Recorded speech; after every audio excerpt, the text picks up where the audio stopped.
መዝሙረ ዳዊት እንዴት እንጸልይ? መዝሙረ ዳዊት ተበልቶ ይጸለያል ወይ? ሩካቤ በኋላስ መዝሙረ ዳዊት ይጸለያል ወይ? እንዲሁም ደግሞ መዝሙረ ዳዊት ከመጸለያችን በፊት ምን እንበል? የመዝሙረ ዳዊት ቅደም ተከተሎችን በዚህ ቪዲዮ እንመለከታለን። ሰላም ተወዳጆች፣ በያላችሁበት ሰላም እግዚአብሔር ከእናንተ ጋር ይሁን። ይህ ሰዋስው ሚዲያ ዩቲዩብ ቻናላችን ነው። እኔ ደግሞ ዲያቆን ዘሰዋስው ነኝ። በዚህ ዩቲዩብ ቻናላችን ጠቃሚ የሆኑ ኦርቶዶክሳዊ የሆኑ ትምህርቶችን እንማማራለን። ለዩቲዩብ ቻናላችን አዲስ ከሆናችሁ ሰብስክራይብ አድርጉ። እንዲሁም ደግሞ ይህን ቪዲዮ ከመጀመራችሁ በፊት ጀምራችሁትም ከሆነ እንደገና ተመለሱና VPN አብርታችሁ መመልከት ጀምሩ። እሱ ይረዳኛል። እንዲሁም ደግሞ ቪዲዮ ለብዙ ሰዎች እንዲደርስ ላይክ በማድረግ ቪዲዮውን ጀምሩት። አሁን ቀጥታ ወደ ትምህርታችን እንሄዳለን። እግዚአብሔር አምላካችን ከጅማሬ እስከ ፍጻሜ አብሮ እንዲቆየን ቅዱስ ፈቃዱ ይሁንልን። ዛሬ የምንመለከተው መዝሙረ ዳዊት እንዴት እንጸልይ የሚለው ነው። የብዙዎቻችሁ ጥያቄ ስለሆነ በዚህ ቪዲዮ አካትቼዋለሁ። እንዲሁም ደግሞ ቅደም ተከተሉ እንመለከታለን። መዝሙረ ዳዊት ከመጸለያችን በፊት ምን ማለት እንዳለብን እናያለን ማለት ነው። እስከመጨረሻው ይሄን ቪዲዮ እንድትከታተሉ ጋብዛለሁ። የመጀመሪያው ነገራችን የሚሆነው መዝሙረ ዳዊት ከመጸለያችን በፊት ምን እንበል? መዝሙረ ዳዊት ከመጀመራችን በፊት እንዲህ ብለን እንጀምር። በግዕዙ ለምትሉ ነአ ዳዊት ንጉሠ እስራኤል ሰናይ ወጡመ ቃል ታለበወኒ ነገር ወፍካሬ ኩሉ አምሳል ከመ እወድሳ ለማርያም ድንግል እንዘ ጸርህ ወእብል።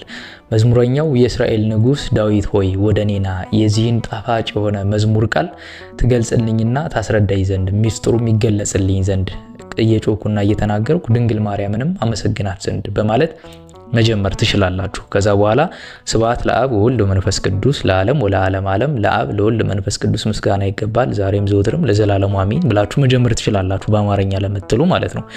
ከዛ ቀጥሎ መዝሙረ ዳዊት እንዴት እንጸልይ ነው። ብዙዎቻችሁ የመዝሙረ ዳዊት ቅደም ተከተሉ እንዲሁም ደግሞ እንዴት መጸለይ እንዳለባችሁ ግራ ይገባችሁ አለ። ስለዚህ በዚህ ቪዲዮአችን የምንመለከተው አንደኛው እሱ ነው።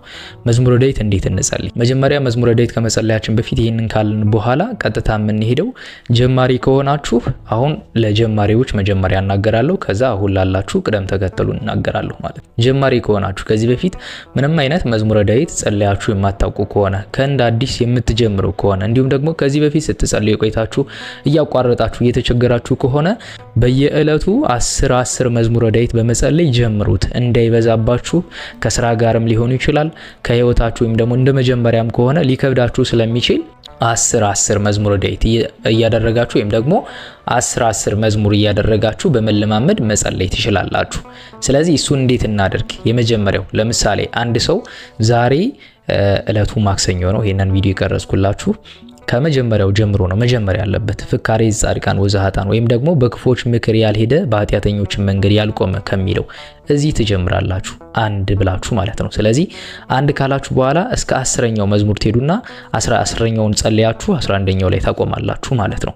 በሚቀጥለው ስትጀምሩ ወይም ደግሞ በሚቀጥለው ነገ ስትቀጥሉ፣ ለምሳሌ የምትቀጥሉት ካቆማችሁበት ነው ከ11 ነው እንጂ ለምሳሌ የዕለቱ መዝሙረ ዳዊት አለ። የዕለቱን ደግሞ በኋላ ነግራችኋለሁ። አንድ ሰው የዕለቱን መዝሙረ ዳዊት እየጸለየ ነገር ግን 10 እንደ መጀመሪያ የሚጸልይ ከሆነ 10ሩን ሳያቋርጥ ነው መጨረሻ ያለበት። ያ ማለት ዛሬ ከ1 እስከ 10 ከሆነ ነገ ከ11 እስከ 20፣ ከነገ ወዲያ ከ21 እስከ 30፣ ከዛ በኋላ ደግሞ ካቆመበት ይጀምራል ማለት ነው። ከ31 እስከ 40 እያለ እስከ 150 ዳዊቱ ይቀጥልና ከዛ በኋላ የሚሄደው መዝሙር 50ውን እንደጨረሰ የነቢያትን ጸሎት የእሁድ ማለት ነው።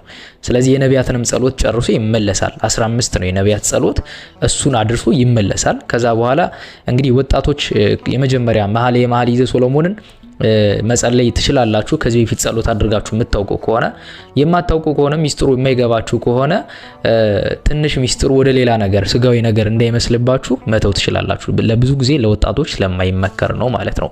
እሱን ታደርጋላችሁ ማለት ነው እንጂ ለምሳሌ ዛሬ ከ1 እስከ 10 ጸልዮ ነገ ሄዶ ከ31 እስከ 40 ያለው መጸለይ በጣም ይሄ ነውር ነው፣ የተከለከለ ነው። ማለትም መዝሙረ ዳዊት አባቶቻችን ለመዝሙር መከፋፈያ ለዜማ እንዲመች ተከፋፈለ እንጂ ወጥነት ያለው መዝሙር ነው። ሰው የሚችለው ነው ከዛ አውጥቶ የሚችለው። ግን አባቶቻችን እንዲመቸን ለኛ እስከ ስራ ብዛት ከስጋዊ ነገር ብዛት እንዲመቸን አድርገው ከፋፍሎ ስላስቀመጡት የዕለቱን ከዚህ ቀጥሎ ነግራችኋለሁ። ነገር ግን ከዚህ በፊት ጀምሮ ጸልዮ የማያውቅ ሰው ከሆነ ግን መጀመሪያ ያለበት ከ10 መዝሙር ከ1 እስከ 10 በየዕለቱ 10 መዝሙር አንድ ንጉስ ይባላል። እሱን ይጸልይ። 10ሩ መዝሙር አንድ ንጉስ ይባላል። ስለዚህ ዛሬ 1 እስከ 10 ከሆነ ነገ ከ11 እስከ 20 ከነገ ወዲያ ደግሞ ከ21 እስከ 30 ከዛ በኋላ ደግሞ ከ31 እስከ 40 እያለ ይሄዳል ማለት ነው። በዚህ እየተለማመደ ወደ ዕለቱ መዝሙር የዕለቱን ሙሉ መጸለይ ይጀምራል ማለት ነው። ስለዚህ የዕለቱ ከስንት እስከ ስንት ነው ስንል የሰኞ ከ1 እስከ 30 የማክሰኞ ከ31 እስከ 60 የረቡ ከ61 እስከ 80 የሐሙስ ከ81 እስከ 110 የአርብ ከ111 እስከ 130 የቅዳሜ ከ131 እስከ 150 ቅዳሜ መኃልየ ሶሎሞን አምጥተው የሚጸልዩ አባቶቻችን አሉ። ብትጸልዩት